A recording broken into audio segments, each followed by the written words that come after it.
He was just mopping the marble floors at midnight until one sentence in perfect Mandarin stopped the CEO in her tracks. What happened next didn't just shake the company. It changed the meaning of value forever. Before we begin, if stories about quiet strength, second chances, and unexpected transformations speak to you, consider subscribing to the channel. We share true-to-life tales that inspire surprise and linger long after the last word. Now, let's begin. Single Dad was mopping floors. When he spoke, 5 languages, not knowing the CEO, heard every word. It was almost midnight in the marble-floored lobby of Hartman Global's headquarters in downtown Minneapolis. The building, with its 37 glass-paneled stories and badge-protected elevators, had mostly gone dark. Only the glow of security lights and the soft hum of vending machines accompanied the janitorial team's quiet movements. Eric Monroe mopped in steady rhythm, one hand on the handle, the other pushing earbuds deeper into his ears. But tonight he wasn't listening to music. He was revising his Portuguese vocabulary through an old podcast he'd downloaded for free years ago.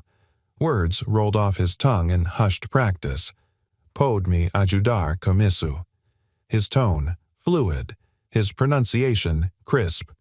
"Excuse me," came a voice behind him, hesitant and accented. Eric turned, pulling the earbuds out. A middle-aged man in a beige overcoat stood at the front desk, flustered, a crumpled business card in his hand. His English was broken at best, but the company logo on his badge matched Hartman's South American division. Eric smiled, switching instinctively into Portuguese. "Está procurando o elevador para o andar de reuniões." The man's face lit up. "Sim, obrigado, senhor." Eric pointed to the left corridor. "Use os elevadores prata. Aperte o botão para o 17º andar." As the man hurried off, visibly relieved, Eric returned to his mop. But before he could resume, another figure approached. The receptionist had long gone home. A young woman in a mustard coat stood near the directory screen, tapping without success. Her brows furrowed as she muttered in Mandarin. Eric stepped forward calmly. "Ni shu yao bang mang ma?" he asked. She turned, stunned. "Yes," she replied in accented English. "I can't find the name on this list." Eric scanned the screen and nodded. "Zai dc cheng. Hui yi shi zai yu bian. Wo dai ni kuba." He guided her gently toward the correct elevator bay. She looked at him with a smile that held more surprise than gratitude. "You speak very well." Eric simply replied, "I listen a lot," then returned to his mop and bucket. That was when it happened. A soft click of heels, intentional, deliberate, echoed from the hallway behind him. Eric didn't turn. He assumed it was another late-night employee passing through. He didn't know that the woman now watching him from the shadows of the mezzanine wasn't just another staffer. She was the CEO. Alyssa Hartman stood still, half hidden behind a concrete column, her black coat draped over her shoulders like a silent cloak. She had come down after a call from her London team ran late, and the air in her office had felt suffocating. She needed to walk. She didn't expect to witness whatever this was. In less than 5 minutes, this janitor, she didn't know his name, yet had just conversed in 3 languages, not only fluently, but with empathy, precision, and cultural nuance. No hesitation, no showmanship, just fluency. She watched him mop in silence, humming to himself, the earbuds back in. Then another interruption this time, a French-speaking delivery man confused by mislabeled storage areas. Without missing a beat, the janitor pulled out his clipboard and responded, "La salle de conférence est de l'autre côté. Je vous montre." He walked off beside the man, casually chatting, gesturing, smiling, then returned minutes later with the same calm rhythm. Alyssa was frozen. She wasn't one to overreact. In fact, her board often accused her of being too measured, too restrained. But something about this felt significant, like stumbling upon a violinist playing a symphony in a subway tunnel. She stepped forward, heels clicking louder now. Eric turned around, this time slightly startled but polite. "Evening, ma'am." Alyssa paused. Up close, he didn't look particularly remarkable. Faded green polo shirt under his janitor uniform, salt and pepper stubble on his jaw, calloused hands from years of labor. But his eyes were sharp and steady. "That was Mandarin, right?" she asked. "Yes, ma'am," Eric replied. "And before that, Portuguese and French." He hesitated for a second as if unsure whether to admit it. "Yes, ma'am." She tilted her head. "You speak all three, fluently." He gave a small nod. "Also Spanish and some Italian. And I can get by in German." "Impressive," she said. But her tone wasn't casual. It carried weight. Eric shifted. "I just picked it up over the years. Helps to listen." Alyssa looked at him for a long moment. "What's your name?" "Eric. Eric Monroe." "Well, Mr. Monroe?" "I'm Alyssa." He blinked. That name. Hartman. He didn't say it, but she saw the realization land in his eyes. She extended her hand. He hesitated, then shook it firmly. "I'd like to ask you something," she said, stepping aside and gesturing toward the elevator. "Would you be willing to join me upstairs for a few minutes?" Eric looked at his mop bucket, then back at her. "Now, yes." He didn't answer right away. Years of cleaning offices after hours had taught him when to speak and when to stay invisible. But there was something in her expression, not obligation, not curiosity, but sincerity. He nodded. "All right." They stepped into the elevator together. As the doors slid shut, Alyssa glanced sideways. "You've worked here a long time," she asked. "Almost 7 years," Eric said. "Never been to the top floor, though." She smiled faintly. "You might be surprised how quickly things can change." Eric looked straight ahead, hands clasped in front of him. "I stopped believing in surprises a long time ago." Alyssa didn't respond, but something told her this was going to be one worth keeping. The elevator dinged, and for the first time in his life, Eric Monroe walked onto a floor where people didn't mop, they made decisions. Only this time the decision wasn't going to be made about him. It was going to be made with him. The executive floor had its own kind of silence, thick-weighted, almost reverent. As Eric stepped out of the elevator beside Alyssa Hartman, he instantly noticed the difference. The lights were warmer, the air cooler. A faint citrus scent floated in from the ventilation, and the carpet beneath his worn-out shoes muffled every step. He felt out of place. Not because anyone looked at him funny, there was no one there, but because the space itself whispered of tailored suits, quarterly reviews, and things discussed behind frosted glass. His faded janitor uniform and calloused hands didn't belong here. He'd cleaned this floor before, but only when it was empty. Never like this. Alyssa walked ahead without speaking, her heels soft against the carpet. She opened a glass door with her access badge and motioned for him to enter. The office beyond was spacious but minimalist, dark walnut desk, steel-framed bookshelves, a sleek espresso machine, and a massive floor-to-ceiling window overlooking the downtown skyline. One photo on the credenza showed 2 girls, maybe 7 and 9, hugging a golden retriever. Her daughters, Eric guessed. "Please," she said gently, motioning to the chair across from her desk. "Have a seat." Eric hesitated before sitting, hands resting on his knees. His fingers, rough from years of bleach and degreaser, were still slightly damp from the mop handle. Alyssa sat down across from him, crossing one leg over the other, expression calm but unreadable. "I want to be honest with you, Mr. Monroe. I didn't bring you up here to reprimand or praise you. I brought you up because I have questions." Eric gave a small nod, guarded but respectful. "You've worked here nearly 7 years," she continued. "You're in the system, but there's no detailed personnel file, no flagged incidents, no commendations either. You come in, you clean, you leave. And yet tonight I watched you navigate 3 complex interactions in 3 different languages, each with cultural accuracy and natural fluency." She leaned in slightly. "That's not something you just pick up. So I need to ask, why are you here? Mopping floors, I mean." Eric looked down at his hands for a moment, then up. "Is it okay if I tell you the truth? I wouldn't want anything less." He exhaled slowly. I was a language teacher. High school then, community college. I studied linguistics at Minnesota State. Graduated with honors. I was 2 years into my master's when my wife got sick. Fast-growing tumor. We fought it for 14 months. Insurance only covered the basics, and I burned through savings and student loans trying to keep her alive. A beat. The kind of pause that isn't for drama, but for memory. When she passed, I couldn't finish school. Couldn't pay off the debt. My son was 5. I did what I had to do, took night shifts at a grocery store, then a warehouse, then here. The janitorial team needed someone who could work odd hours, and I needed to be home by sunrise to get my boy ready for school. Alyssa's expression didn't change, but her grip on her coffee mug tightened slightly. "Why keep learning?" she asked quietly. Most people would have stopped. Eric gave a faint smile, but it didn't reach his eyes. Because it's the only thing I had left that made me feel like I still mattered.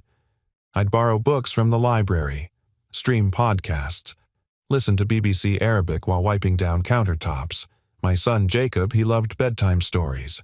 So I started reading them to him in Spanish, then French. He picked up fast. He speaks 3 languages now.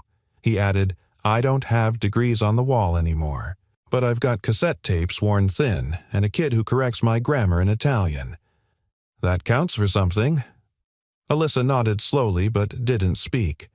The silence stretched not awkward but contemplative. She stood up and walked to the window. Arms crossed, her reflection caught between panes of glass and shadow. "You know," she said, turning slightly, "I spent the last 5 years sitting in boardrooms across 3 continents listening to people talk about talent acquisition and global integration strategies. We pay consultants 6 figures to fix cross-cultural breakdowns. And here, right here under this roof, there's someone who's been doing that work quietly, invisibly." Eric didn't respond. He just watched her. "You ever think about doing something else?" she asked. "Sometimes, but it's hard to dream when your rent's due." That made her smile just a little. Not amused, just seen. "Can I show you something?" She walked to her desk, tapped her screen, and brought up a security feed, grainy black and white. She rewound it, then played it. Eric watched himself appear on screen cleaning. Then the 3 encounters. Portuguese, Mandarin, French, each moment captured in cold footage that somehow felt warmer through Alyssa's gaze. "I watched this twice," she said. "Not just for what you said, but how you said it. The tone, the body language. You weren't translating, you were connecting." She looked at him again. "I'm not asking for your resume, Mr. Monroe. I'm asking for your potential. Do you still believe in it?" Eric hesitated, then nodded once. "Yes, ma'am. But I stopped expecting others to believe in it with me." Alyssa walked back around the desk and sat down. "Maybe it's time someone did."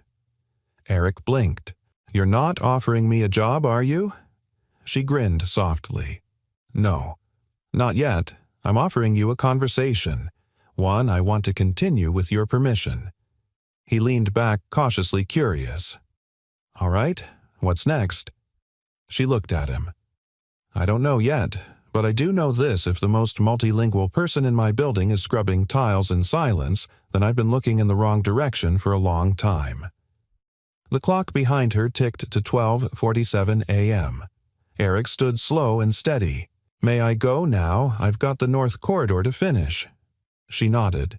"Of course. Thank you, Eric." He paused at the door. "You're welcome, Alyssa." And then he was gone, leaving nothing behind but the faint scent of floor cleaner and a CEO who had just seen brilliance where she least expected it. And for the first time in months, she didn't feel so alone in that office anymore. The next morning began like most others at Hartman Global emails, pinging before sunrise, the elevator chiming on every floor, the scent of burnt coffee lingering near the copy machines. But for Alyssa Hartman, the day began with a deliberate pause. She sat in her corner office, eyes fixed on the skyline but her thoughts far from the city's bustle.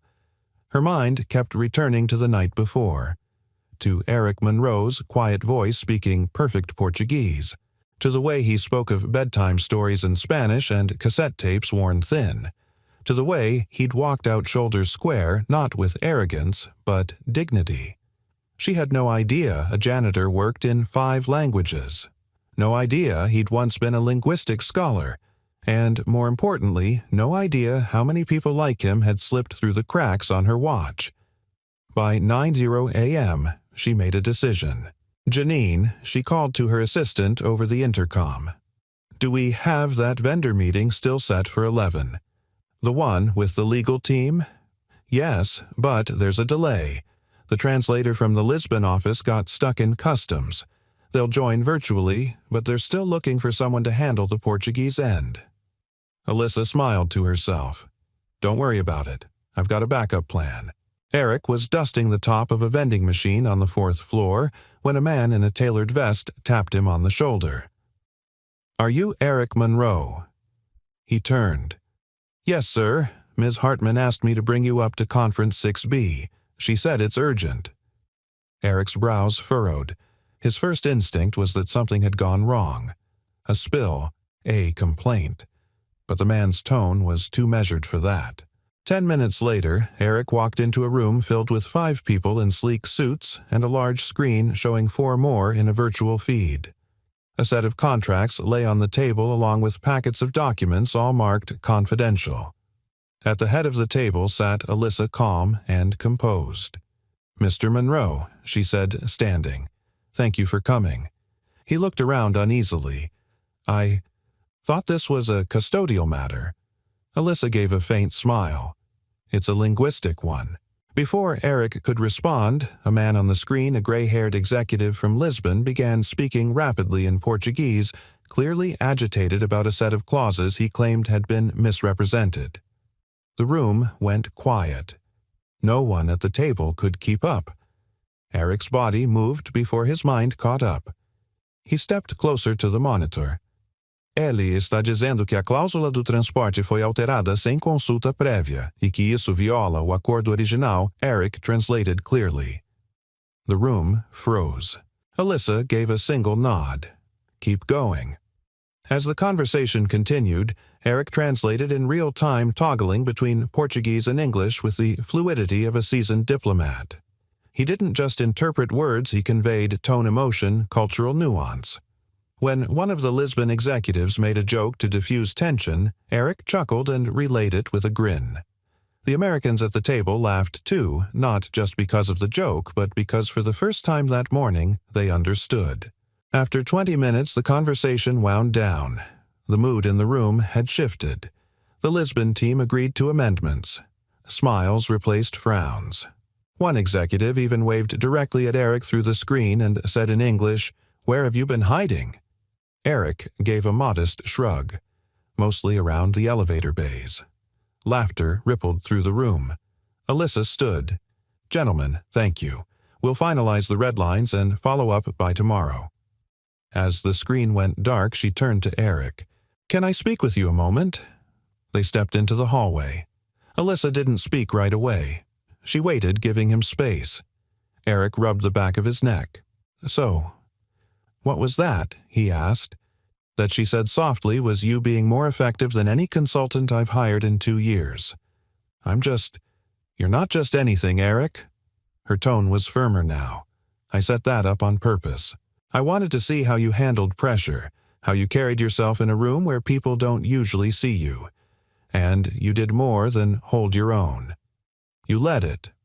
Eric didn't know what to say. "Tell me," Alyssa continued, "when was the last time someone asked you to use your mind at work?" He shook his head. "Not since I left the classroom." "Well, she said I'd like to change that." He looked at her cautious. "Why?" "Because I believe in investing where talent actually lives, not where resumes pretend it does." He smiled slightly. "Big words from a CEO? I mean every one of them." They stood in silence for a moment. Something shifted, something unspoken but undeniable. Then Eric cleared his throat. "I should get back to my route. The east stairwell gets sticky by noon." Alyssa nodded, but her voice softened. "One more thing. There's a program I've been thinking about starting. Something to identify underused talent inside the company. People working in support roles who have more to give. I don't have all the details yet, but… Eric tilted his head. You want me to be part of it. I want you to help shape it. He studied her for a long moment as if trying to decide whether this was real, whether she was real. Finally, he nodded once. All right, he said. I'm in. As he turned and walked down the hall, Alyssa watched him go. Something tugged quietly at her chest. Not admiration alone, not curiosity. Something gentler, something closer. It wasn't just about potential anymore.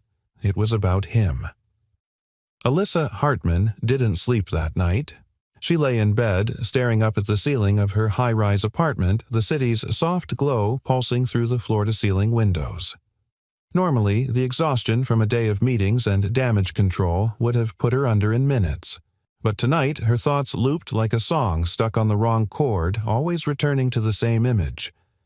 Eric Monroe, standing calmly in a room full of executives translating with a confidence he didn't even seem to recognize. Not selling himself, not performing, just doing what needed to be done. That wasn't what held her awake, though. It was the quiet in his voice when he said I stopped expecting others to believe in it with me. It was the way his eyes drifted to the floor every time someone tried to compliment him as if he'd been conditioned to deflect grace before it could land. Alyssa had known people like Eric before, brilliant, capable, overlooked. But something about him was different. It wasn't just the language skills or even the humility. It was the weight he carried without letting it show. The way he moved through spaces like he didn't want to disturb the air around him. She'd seen that before. In herself. 12 hours later, she stood in the lobby of Hartman Global dressed in her usual muted palette, dark slacks, soft blouse-tailored blazer. Her hair was pulled back her heels low, power dressing restrained, professionalism that didn't invite questions. As she waited for the elevator, she glanced around the open floor plan. Most of the employees walked quickly, eyes glued to screens or coffee cups. She noticed the cleaning staff folding linen carts near the far corner. No one looked at them, just like no one looked at her years ago when she interned at a multinational firm in Boston. She had been 22, fresh out of NYU, speaking 3 languages and managing international calls like a junior executive. But what people remembered was that she wore the same pair of shoes 3 days in a row and brought lunch in reused takeout containers. She was the daughter of a single mother, a Thai immigrant who worked as a prep cook for a catering company. Alyssa had learned English and Thai at the same time, Spanish in high school and Mandarin in college. But for most of her early career, all anyone seemed to notice was that she was young female and not quite from here. She didn't blame them, not anymore. But she hadn't forgotten either. Later that day, Alyssa reviewed a dozen internal performance reports. Sales, logistics, marketing, all functional, all cold. No data could tell her what mattered most right now, what people really thought about Eric Monroe's presence upstairs. So she stepped out of her office and walked unannounced down to the service level. The janitorial break room was smaller than she expected. Plastic chairs, faded posters about safety, a refrigerator with more magnets than food. Eric sat alone at a corner table eating from a paper bowl of microwave noodles. He looked up when she entered, blinking in surprise. Ms. Hartman. Off the clock, Eric, she said, smiling slightly. Just Alyssa. He straightened. Did I do something wrong? No, she said. I just wanted to talk, if that's okay. He nodded slowly, motioning to the seat across from him. She sat, smoothing the crease in her pants. I used to eat meals like that, she said, glancing at the noodles. Only mine were usually cold by the time I got to them. Eric chuckled. Still are.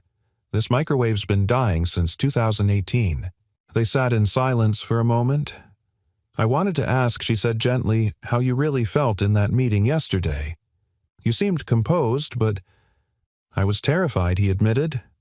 I thought one wrong word, and they'd call security to escort me back to the basement. But you didn't say anything wrong. I've spent years assuming I don't belong in rooms like that. Feels strange to be asked in. She nodded. Same. He raised an eyebrow. You're the CEO. Now she said. But it wasn't always that way. And then, unexpectedly, she told him about the internship. The shoes. The silence. The way she used to translate calls in the hallway because she wasn't given a desk. How she was mistaken for the receptionist twice at her first board meeting as VP. Eric listened, expression softening. I know what it's like, she said quietly, to have more to give and nowhere to give it. And I know what it means when someone finally sees you. He stared at her for a long moment, then looked down at his hands. My son once asked me why I didn't try harder to move up. I told him I didn't want to reach for a ladder that wasn't built for me. Alyssa's throat tightened. Then maybe we build a new ladder, she said. Eric's gaze met hers again. There was something deeper in it now, mutual understanding, unspoken trust. A flicker of something else too. But neither named it. Before she left, she paused at the door. You said you read bedtime stories in Spanish, right? He nodded. Still do. Jacob's in college now, but when he's home we pick up where we left off. Always in a different language. She smiled. That's beautiful. He shrugged. It's how we stayed connected. Maybe, she said, that's how you'll help connect this whole company. He didn't reply, but the way he watched her as she turned and left, that said enough. That evening, as Alyssa reviewed emails in her apartment, she stopped halfway through a quarterly report and opened a blank document. At the top, she typed, Internal Talent Initiative, Phase 1 Identification, and below that, Lead Consultant Eric Monroe. She stared at it for a long time, then saved it under a name only she would understand, the ladder that didn't exist. For the first time in years, Eric Monroe hesitated outside an elevator. He stood in the main lobby of Hartman Global Janitor's cart parked neatly against the wall, eyes fixed on the brass doors as they opened and closed in regular intervals. His shift had technically ended 15 minutes ago. The mop handle still bore the damp weight of the north corridor, and his back ached in the usual spot where age and effort had shaken hands years ago. But something was different tonight. Tucked in his pocket was a handwritten note, simple and direct. Eric. If you're available, I'd appreciate 10 minutes. No pressure. Alyssa. He hadn't received a note like that since his teaching days back when faculty left messages in one another's boxes. Before, illness and loss and overnight shifts erased that version of his life. He exhaled, stepped into the elevator, and pressed 30. The climb felt longer than usual. Alyssa was waiting not behind her desk but near the window arms, loosely crossed gaze on the horizon. She turned when she heard the elevator chime. Eric entered cautiously, hat in hand, literally. The same faded baseball cap he wore every night sat crumpled between his fingers. Ms. Hart Alyssa, he corrected himself. She smiled gently. Come in, Eric. Sit down. He hesitated, but obeyed, lowering himself into the same chair he'd occupied during their first late-night conversation. I wanted to speak with you, Alyssa began, about something beyond translation. Eric raised an eyebrow. I've been working on a project, she continued, an internal initiative to identify talent within the company that's gone unrecognized or underutilized. It's something I've wanted to do for years, but never had the right reason or the right person to anchor it. Eric waited. I want you to lead it with me. Silence, the kind that hangs between two people when neither is quite sure how to breathe yet. You want me? He asked at last. Yes. To lead something with me. Yes. Eric looked down, then chuckled softly. You know, I still change trash bags on the mezzanine floor, right I do. And I also know you speak 5 languages, used to teach linguistics, and solved a contract impasse last week that's been stuck for 6 months. So, I'm weighing the full picture. He shook his head slowly. I don't even have a college degree anymore. I never finished my master's. I've never supervised a team. I've never given a presentation. I don't own a suit. I've been out of the loop for years. Alyssa leaned forward. I'm not asking for polished. I'm asking for principled, for someone who understands what it means to be overlooked and what it takes to see others clearly. The rest, that's just noise. He stared at her for a long beat, unsure whether to be honored or terrified. What would I actually do? We'd start small, she said. You'd help design the structure, what to look for, how to train, how to bridge between departments. You'd attend meetings, give feedback, interview candidates, shape the narrative. You'd have a desk, a budget, a title. He blinked. What title? We're still working on it, but something like Cultural Access Advisor or Director of Internal Equity, something that reflects your real value. Eric leaned back in the chair, exhaling slowly. His gaze drifted to the framed photo on her credenza again, 2 girls and a dog in a patch of grass, smiling like the world had never hurt them. I appreciate it, he said quietly. But I don't think I'm the right guy. Why not? Because people don't listen to folks like me. Alyssa's tone sharpened just slightly. Then maybe that's exactly why you should be the one speaking. He looked at her. Really looked at her this time. Not as a CEO, not as a woman in a corner office, but as a person. And what he saw there wasn't ambition or pity. It was belief. Not the kind you buy or borrow, but the kind that changes people. You're serious about this, he said. I am. He looked away, heart beating harder than it had any right to after a day of mopping floors and changing out hand soap. I have a son, he said after a pause. He's 22, just got into Arizona State, wants to study international relations. Alyssa smiled. I'm guessing he learned from the best. I used to think I'd failed him, Eric admitted, that all he ever saw was me in uniform cleaning up after others. But he told me once, you don't have to wear a suit to be brilliant. You just have to keep showing up when nobody else does. He swallowed. Maybe it's time I listened. Alyssa said nothing. She didn't need to. Finally, Eric straightened in his chair. What happens if I say yes? She met his gaze. Then we build something that never existed before. Together. He stood up, folding his cap. Slowly, fingers tracing the same curve over and over. I'll need some time, he said. Of course, but if I do this, I don't want special treatment. I don't want parades. I just want the work to matter. It will. He nodded, once turned to leave. At the door, he paused. You really think I can do this? Alyssa tilted her head. I wouldn't have asked if I didn't. And somehow, in that quiet space between doubt and decision, something new took root, something that neither salary nor title could buy. Respect, real, earned, and shared, and it would only grow from here. Eric Monroe stood outside the glass doors of the executive wing, his reflection staring back at him like a version of himself he didn't quite recognize. His janitor's badge still clipped to his chest, his work shoes scuffed from years of bleach and hall dust. But now, in his hand, he held a temporary pass printed just hours earlier. Access Level Executive. Valid indefinitely. He took a breath. Then he stepped through. The air was different here. Crisper, cooler, and quieter than anywhere he'd ever cleaned. No chatter, no clatter of carts. Just the distant click of polished heels and the occasional muted ringtone behind frosted glass walls. Everyone wore navy gray or black. No one smiled unless they had a reason. Heads turned as Eric passed. Some glanced up from their desks. Some didn't even try to hide their curiosity. A few looked at his shoes, others at the badge. One woman near the printers whispered something behind her hand.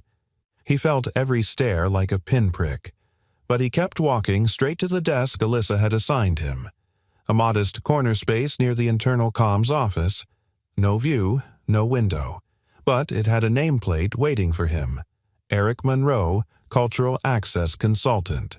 There was even a small basket of office supplies, a clean notepad, and a post-it note that read, "You belong here. Start however you want." A. He didn't realize how much he needed to read those 5 words until he did. He sat down, hands resting on the desk. The last time he'd had a desk job, the internet still whistled to connect and phones had cords. This felt like a different lifetime. A polite knock interrupted his thoughts. Mr. Monroe. A man in a tailored gray vest stood at his door, short cropped blonde hair, sharp jawline tablet in hand. Victor Landry, Director of International Operations. Eric stood to shake his hand. "I hear you're part of the new integration initiative," Victor said. "Interesting choice." Eric offered a small neutral smile. "Guess we'll find out if it works." Victor stepped into the office uninvited and placed a thick folder on the desk. "Here's something to get you started. It's a series of reports from our Milan and Dubai partners. We've had some translation inconsistencies and vendor disputes. I figured, if you're going to be here, might as well see what it looks like from the top." There was an edge to his voice, calm but calculated. Eric recognized it. It was the tone of someone who was giving you a chance not to impress them but to fail quietly. "I'll look it over," Eric said evenly. Victor nodded, then paused at the door. "Let me know if anything confuses you." Eric didn't respond. He waited until the man left, then opened the folder. 30 pages, half of them in Italian, a quarter in Arabic, some sprinkled with English annotations and scribbled notes, contracts, invoices, memos. He rolled up his sleeves and got to work. By noon, Eric had red-penned 5 translation errors that had cost the company nearly $22,000 in duplicated vendor shipping and logistics. He typed up a memo, clear, neutral in tone, structured the way Alyssa had shown him in a template email, and sent it to Victor with suggested corrections and a list of questions. He expected silence. He got a reply 10 minutes later. "Understood. Reviewing now." That was it. No thank you. No good work. Just the sterile acknowledgement of a system not yet ready to admit it had underestimated him. But Eric wasn't doing this for praise. He wasn't sure he even knew how to want that anymore. He was doing this for Jacob, for the version of himself that used to stand in front of a classroom pointer in hand explaining how language wasn't just about grammar, it was about identity, humanity, connection. That afternoon, as he returned from a short walk to the break room, he saw Alyssa waiting by his desk. She wore a navy blouse, sleeves rolled to her elbows, and a look on her face that wasn't quite a smile, but something better. Recognition. "How's day 1?" she asked. Eric shrugged. "I've had worse." "No mops." She grinned. "That's a win already." He handed her a short printout of the corrections. Also found some gaps in Victor's vendor chain. She scanned the document quickly. Her brows lifted. "This is solid. He won't say it, but this'll help him save face with Dubai. He already told me it was an interesting choice bringing me in." Alyssa's expression didn't shift, but her voice cooled just slightly. "Let him wonder. You're not here for his comfort. I'm not here for anyone's discomfort either." "Then just keep doing what you're doing," she said. "Truth has a way of settling into the room whether people like it or not." Eric looked at her brow, softening. "You've got more fire than you let on." Alyssa shrugged. "You have more impact than you realize." Their eyes met just for a second. It wasn't flirtation. It wasn't romantic. Not yet. But it was connected. Two people who had known invisibility, who had walked into rooms that weren't made for them and stayed anyway. "You staying late?" he asked. "Always," she said. "Old habit. Want company?" he asked almost without thinking. "Not personal. Just, I make good tea." She considered it, then nodded once. 15 minutes. Rooftop patio deal. And just like that, something unspoken began to shift between them. Not fast, not fragile, but real. A seed planted between silence and effort. Eric sat back at his desk, returned to the files. For the first time since losing his wife, since giving up his career, since learning how to fade into corners, he didn't feel like he had to disappear anymore. Not here. Not now. Not with her watching and believing. It began, as these things often did, with a whisper. A casual remark by the coffee station. A glance exchanged across the boardroom. A quiet question. "Did you hear about the janitor in the executive wing?"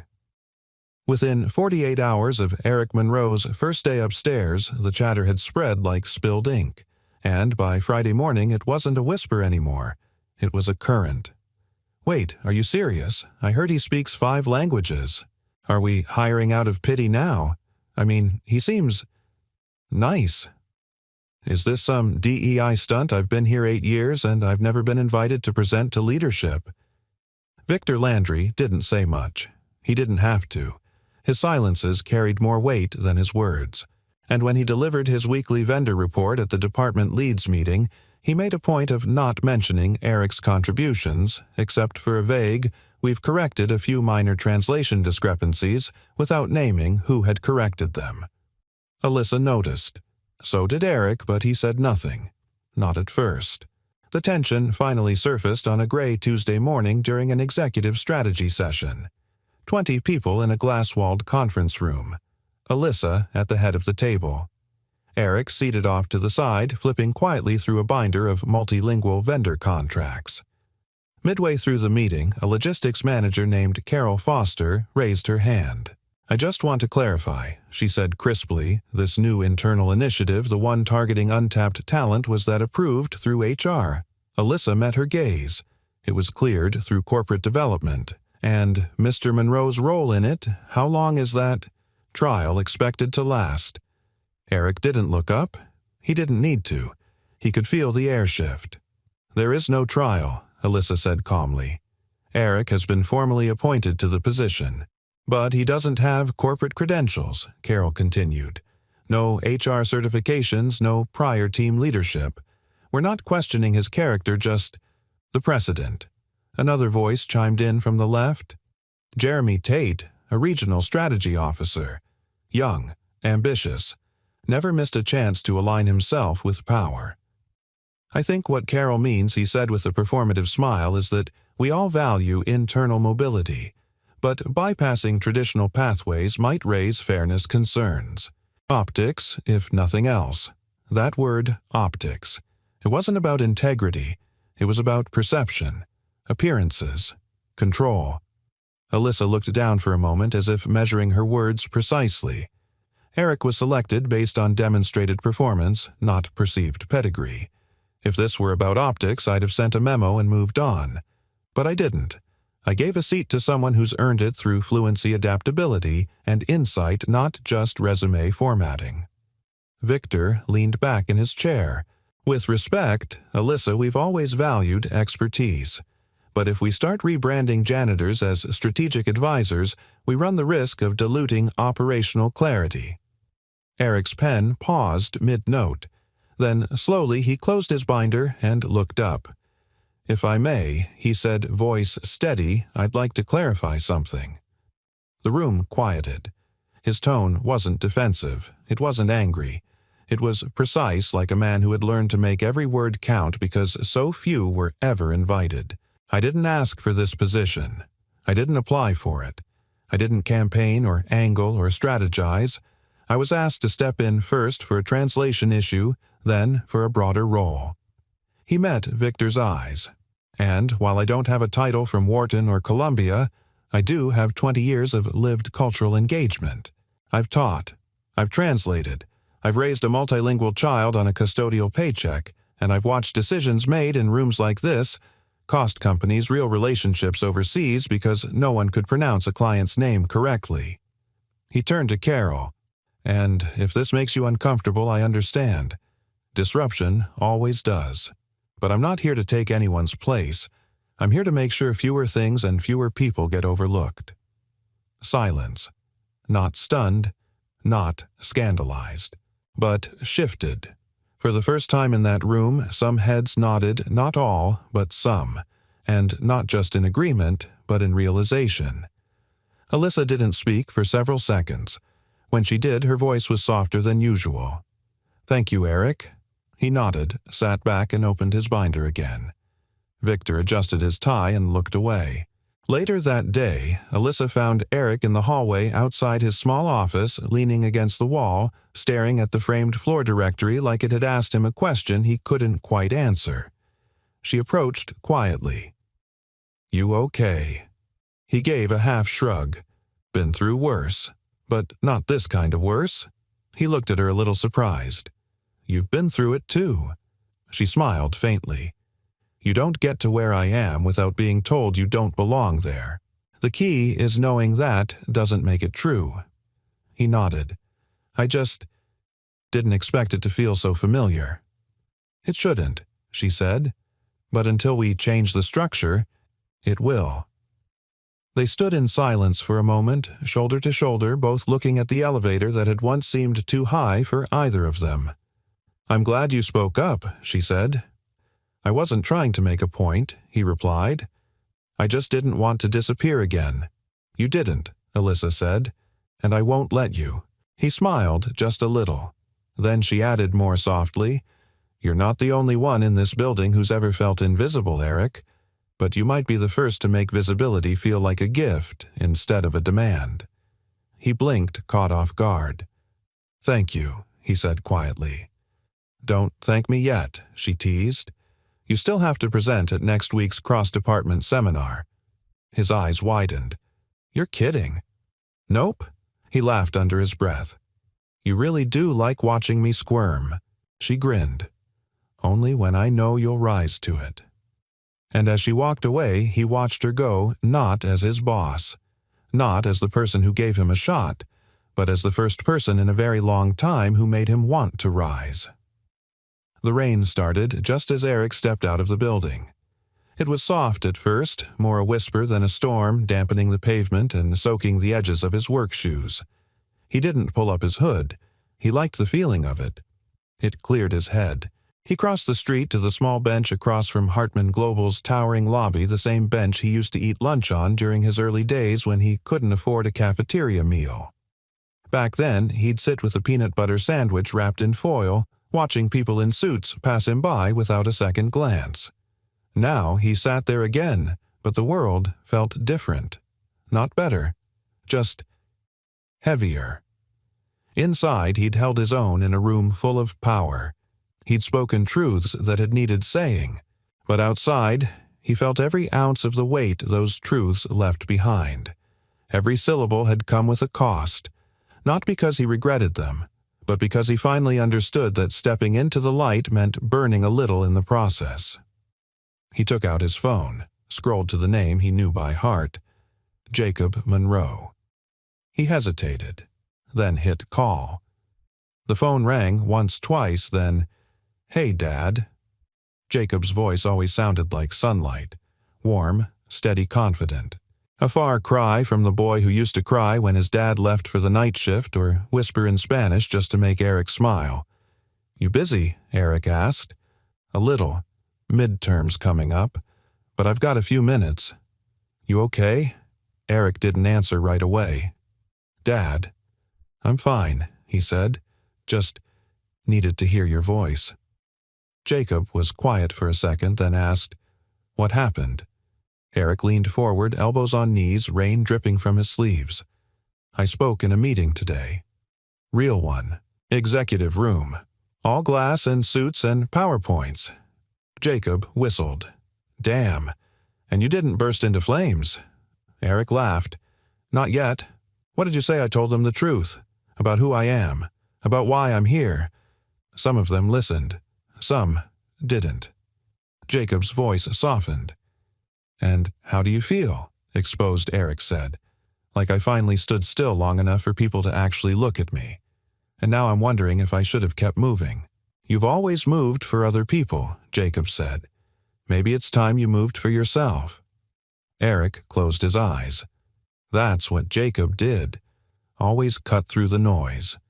"You know," Jacob continued, "when I wrote my scholarship essay, they asked me who inspired me. I wrote about you. Not because of the languages, but because you kept showing up. Every night, every morning, and you never made it about you.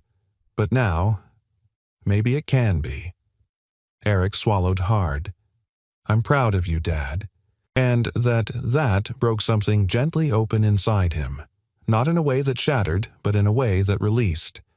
"Thanks, kid," he said, voice low. They talked for a few more minutes about school, about a professor who mispronounced diplomacy about the ramen place Jacob had discovered that reminded him of when they used to make dumplings together. It was small talk, but to Eric, it was soul talk. When they hung up, he sat there for a while longer, the rain washing over the silence. Then he stood and walked back across the street. The next morning, Alyssa arrived at her office early. She was halfway through her first coffee when Janine buzzed her. "There's someone here to see you. Says he's Eric's son." Alyssa blinked. "Send him in." The door opened and in stepped a tall, clean-cut young man with his father's eyes and a backpack slung over one shoulder. He offered a polite smile, uncertain but composed. "Hi," he said. "I'm Jacob." Alyssa stood and shook his hand. "I'm Alyssa. Come in. I hope it's okay. I was visiting campus and I figured I'd stop by." "Of course. Sit." He did. "I wanted to thank you," he said, "for seeing my dad. Not just promoting him, seeing him." Alyssa's breath caught. Jacob continued. "You don't know how long I've watched him carry things no one else noticed. The late nights, the double shifts, learning languages while scrubbing sinks, reading me stories in French when I was 6 because it was the only way he knew how to keep the world magical." She smiled but said nothing.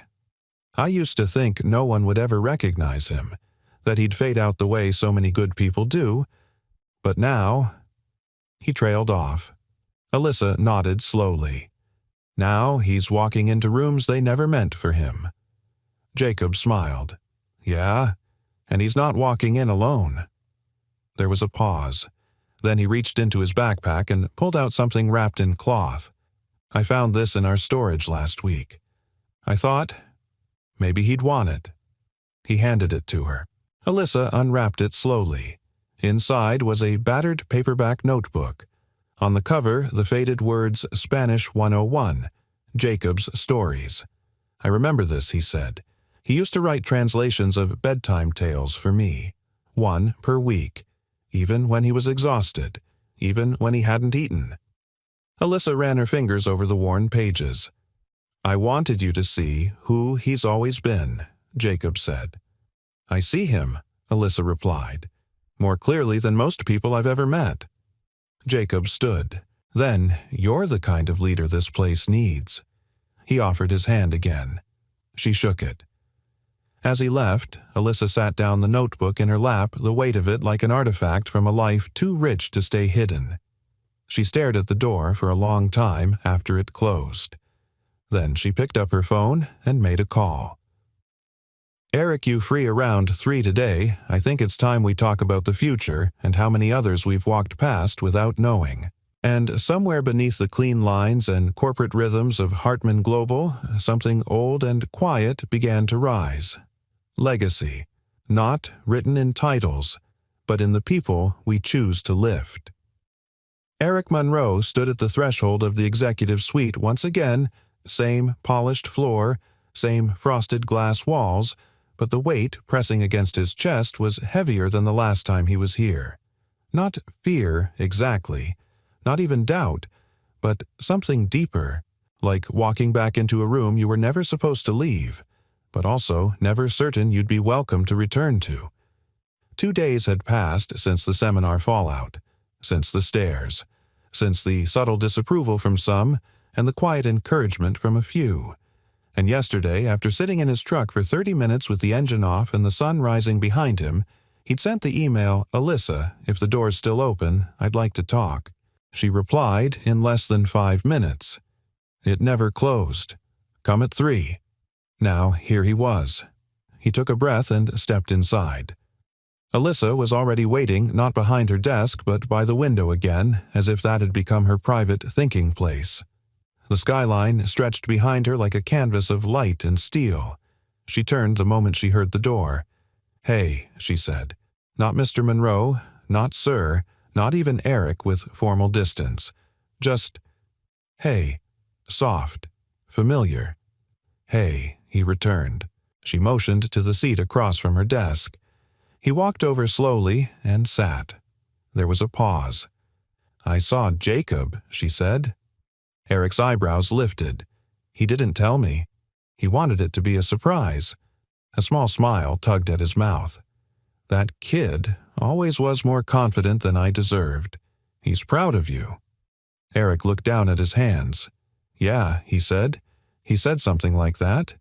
He gave me something." Alyssa reached into a drawer and gently placed the weathered notebook on the desk. Spanish 101. Jacob's Stories. Eric stared at it. His throat tightened. He hadn't seen that notebook in years. The corner was still bent. The ink faded on the cover from too many nights on cheap kitchen counters. "I used to write in it on my break," he murmured. "At the hospital, when my wife was sleeping." Alyssa didn't speak. She didn't need to. "I didn't know he'd kept it," Eric said, voice rough.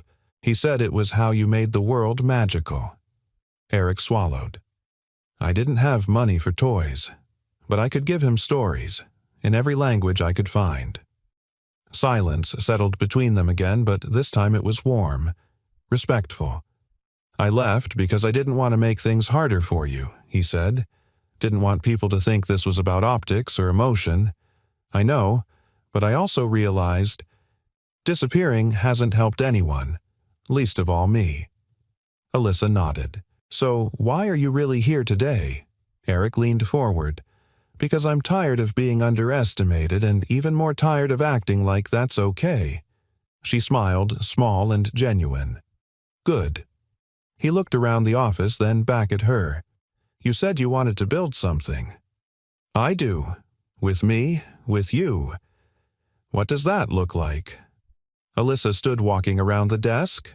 She placed a folder in front of him, flipping it open. Inside were outlines, slides, program descriptions, timelines. At the top, Second Sight Initiative, Phase 1 Internal Pilot Training, she said. Mentorship, language support, soft skill development, identification of overlooked employees. You and I would co-lead it. Together. Eric scanned the first page. It wasn't flashy. It was solid. Intentional. "You've already started," he said. "I needed to show the board a plan before I could fight for approval. Now I have the data, the story, and the face that proves it works." He looked at her. "And you're not worried about more pushback. I welcome it." He raised an eyebrow. "Because now," she added, "they're not just pushing back against an idea. They're pushing back against a man who's already changed the way we operate, and that's harder to ignore." Eric sat back. "You know," he said slowly, "I've had a lot of jobs where people told me to stay in my lane." Alyssa smiled. "That's the problem with lanes. They keep people locked into paths they never chose." He nodded, thoughtful. "I'm in," he said, finally. "But I want to do it right. No tokenism. No pity. If I don't deliver you, pull me." Alyssa extended her hand. "I'd never expect less." He took it. Her hand was warm, firm, and it didn't feel like a business handshake. It felt like a promise. The following Monday, Eric returned officially, not as a janitor, not as a guest, but as a team lead. His badge was reissued, his desk upgraded. A small nameplate read, "Eric Monroe, Second Sight Program Director." Some people still whispered. A few stared. But more than that, some smiled. People he'd passed for years without a word now greeted him in elevators, stopped to ask how the initiative was going. And at the end of the day, as he gathered his notes and shut down his laptop, he found something new taped to the corner of his monitor. A sticky note.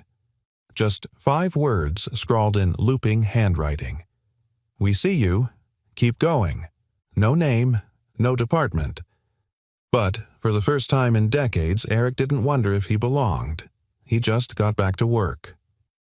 By 8:02 a.m., Eric Monroe had already rewritten 2 contract clauses, corrected a mislabeled Mandarin memo, and gently redirected a junior staffer who'd accidentally attached the wrong version of a vendor agreement. By 8:45, he'd fielded a call from the Berlin office, caught a translation error that would have changed delivery priority to delivery liability, and saved the company $30,000 in reputational damage. But what stuck with him that morning wasn't any of that. It was the silence. Not just the hush of the executive wing, the usual polished quiet that echoed off glass and brushed metal, but the quiet inside his inbox. The emails had stopped. No pushback. No passive-aggressive as-discussed messages. No clipped replies laced with skepticism. Just work. Sent. Done. Trusted. Eric leaned back in his chair. It wasn't victory. Not yet. But it was the first time in months he didn't feel like he had to defend every step he took. Still, he wasn't naive. He knew calm often came before another wave. So when Alyssa stopped by his office at 10:30, holding 2 coffees and wearing that half-smile she only showed when something big was coming, he straightened. "You look suspicious," he said. "I am," she replied, but in a good way. She handed him the coffee just the way he liked it, strong, no sugar splash of milk. He didn't remember telling her that. She sat in the guest chair, crossing one leg over the other. "I want to invite you to speak." He blinked. To who? Everyone. His brows lifted. Everyone. Like HR everyone, she repeated. Cross-departmental seminar. Wednesday. A full session on cultural integration, internal equity, and the launch of Second Sight. Eric stared at her. "I've never spoken at anything bigger than a PTA meeting," he said. "I've heard you in a boardroom, Eric. You don't need polish. You just need truth." He looked down at his hands. "And what happens if I choke, you won't. And if I do?" She shrugged. "Then you choke, and we pick up where you left off." He gave a quiet laugh. "You're very reassuring in a jump-off-the-roof-with-me kind of way. It's a talent," she said, smiling. But beneath the smile he saw something deeper, a flicker of nerves rare for her. Not about the presentation. About him. Not pressure, not expectation, but hope and trust. Wednesday arrived faster than it should have. Eric stood behind the curtain of the central auditorium watching as chairs filled marketing, HR, procurement, regional ops, even interns. Some faces he recognized. Many he didn't. Alyssa stood beside him reviewing her notes. When she looked up, she found him shifting his weight like a teenager at his first dance. "Still time to fake a fire drill," he muttered. She didn't laugh. Instead, she turned toward him fully. "You're not here to impress them, Eric. You're here to remind them what we forgot to see." He nodded. The lights dimmed. A hush settled, and then his name was called. He stepped out. At first, the spotlight blinded him, but then he saw faces, rows of them, waiting, curious, unsure of what to expect from the man who used to sweep the floors and now stood at the podium. He didn't use a teleprompter, didn't read from notes.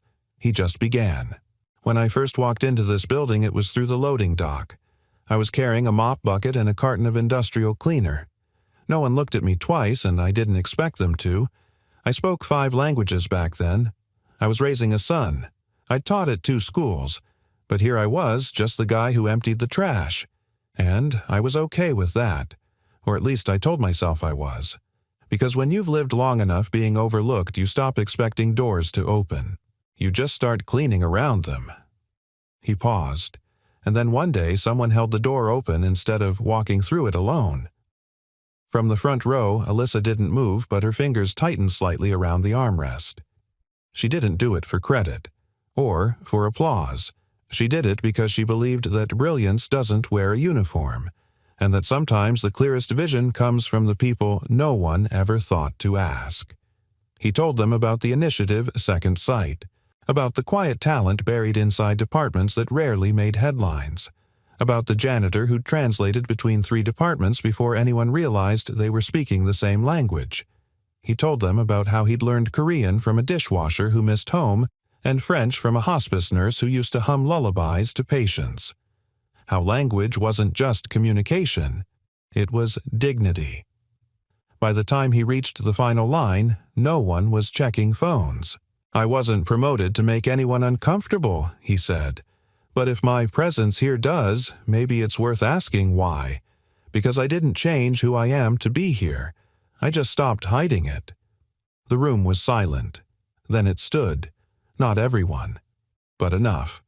Applause, not explosive, not performative, just honest. Grateful. Alyssa met his eyes as he stepped off stage. Neither of them said anything. They didn't need to. The work had spoken. That night, back at his desk, Eric found a note slipped under his keyboard. Neat handwriting, unfamiliar. "My mom's a cafeteria worker. She speaks 5 languages, too. I used to be ashamed of that. Not anymore. Thank you." No name, no department. But it didn't matter, because in that moment, Eric Monroe understood something more powerful than titles or speeches or initiatives. He hadn't just stepped into the room. He'd opened the door behind him. And someone else, maybe, someone just like he once was already starting to walk through. The Friday after the seminar, Eric arrived at Hartman Global earlier than usual. The lobby was still quiet, filled only with the soft hum of HVAC vents and the occasional click of a coffee machine. For the first time since he'd been promoted, no one stared when he passed by. They nodded, smiled. A few even said, "Morning, Mr. Monroe," like he'd always belonged there. It was strange in a good way. But the strangest part was that it no longer felt like a costume. The badge around his neck, the crisp button-down, the quiet authority people had started to assign to his voice. It didn't feel borrowed. It felt earned. Still, something tugged at him beneath the surface.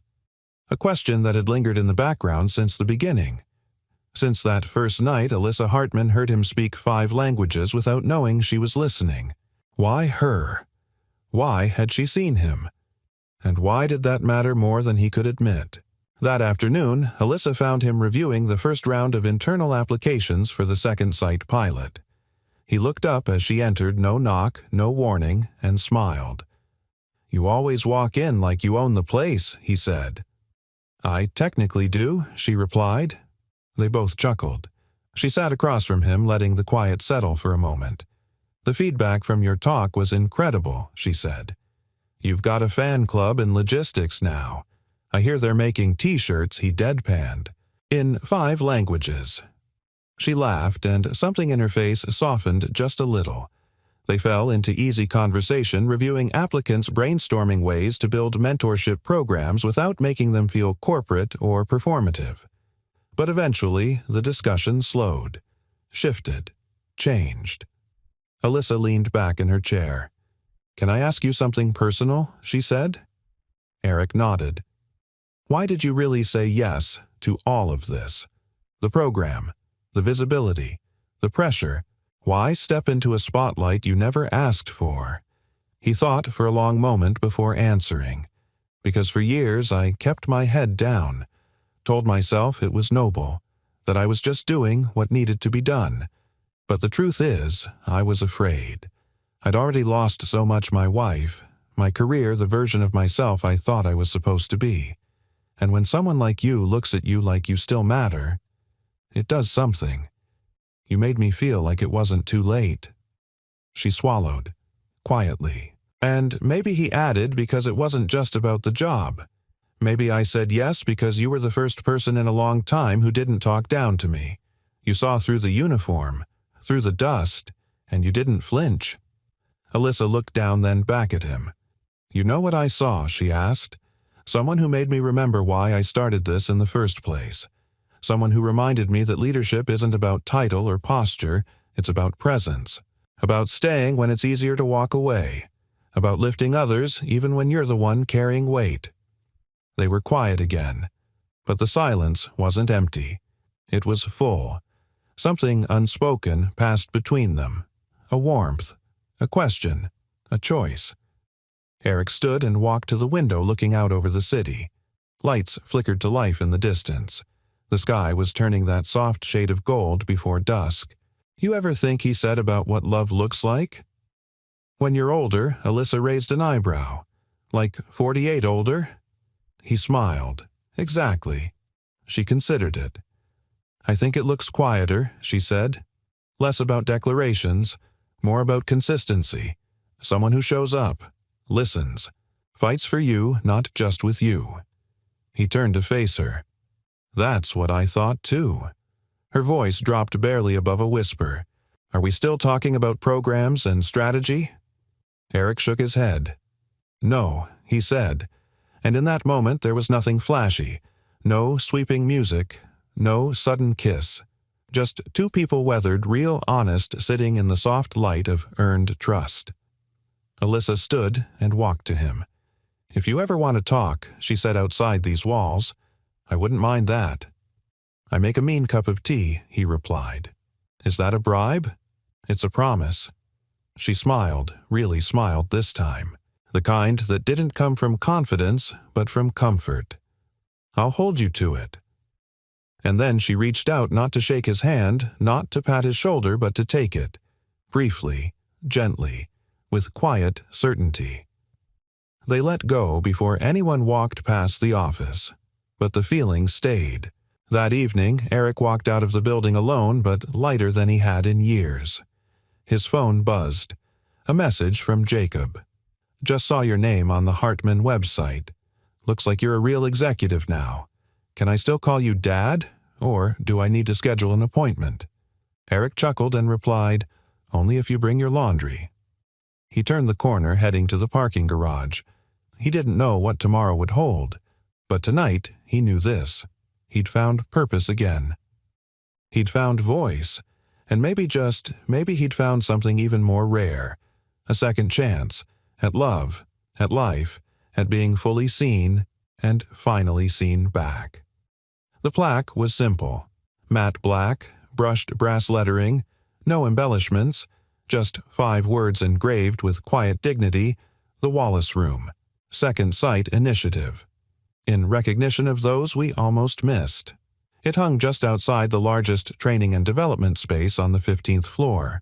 The hallway was filled with morning sunlight streaming through wide windows, casting soft shadows on the floor. The new higher orientation group stood in front of the sign listening as the HR manager explained what it meant. Mr. Wallace was a former janitor here, she said. Now he's our program director. And this room was named after him not because he climbed a ladder, but because he helped build one. Inside the room, a fresh crop of interns filed into chairs. The slides were already queued up. On the wall behind the podium was a banner for the Second Sight Initiative Real Talent. Real people, real chances. Eric stood just off to the side watching them settle.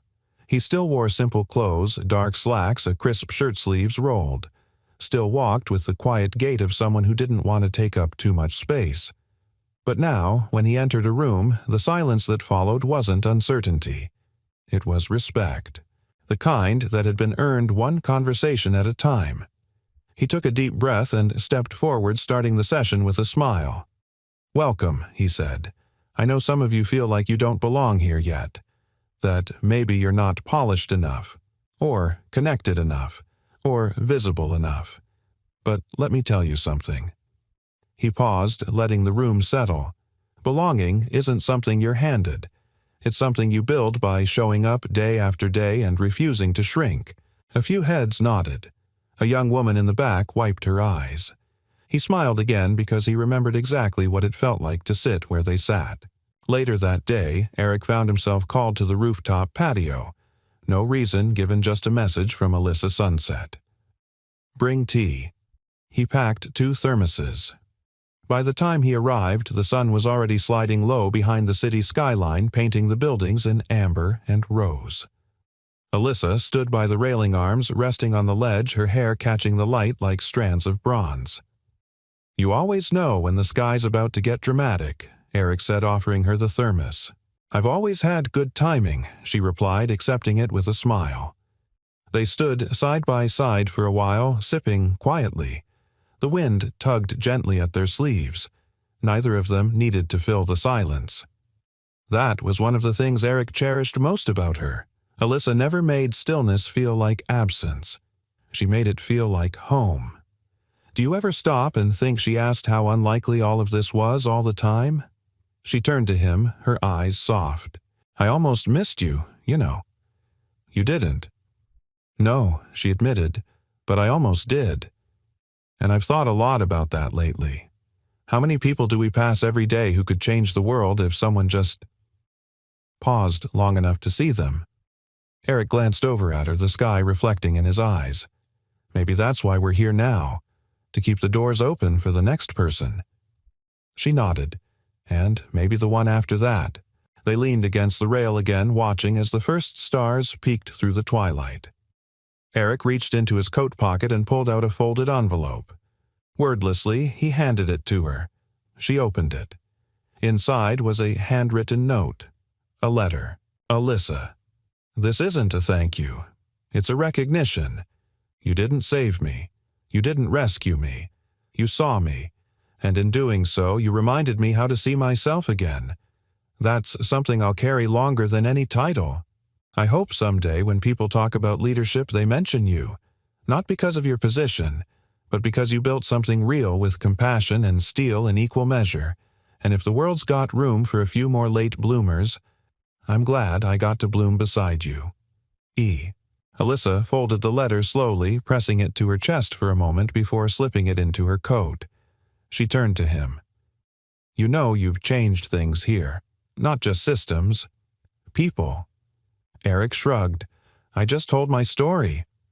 No, she said. You rewrote it, and made space for others to write theirs, too. He looked down for a second, then back at her. I've been thinking, he said, about how love changes shape over time. Her eyebrows lifted, slightly curious. Oh, it's not big speeches or grand gestures. It's tea on rooftops, holding someone's truth with care, showing up every day, even when no one's watching. She didn't respond at first, but then she reached over and took his hand, not fast, not urgent, just sure. You're right, she said. That's exactly what it is. They stood there, two people weathered by life, softened by loss, strengthened by quiet persistence, the kind of love that doesn't burn wild, but glows steady. The sun dipped below the horizon. And in the last light of day, with city lights flickering to life beneath them, Eric Monroe and Alyssa Hartman stood, not as CEO and janitor, not as initiative leads or storybook heroes, but as two people who had refused to stop believing that it wasn't too late, to matter, to rise, to love again. And somewhere across the building and beyond, more doors were opening. More names were being learned. More stories beginning. Because brilliance doesn't always shine. Sometimes it waits quietly until someone finally says, I see you, and means it. We'd love to hear from you. Where are you watching from, and what part of this story spoke to you the most? Drop a comment below. We read everyone. And if you haven't already, don't forget to subscribe for more heartfelt stories that remind us of the power of kindness, resilience, and being seen. Thank you so much for watching. Until next time, take care and stay inspired.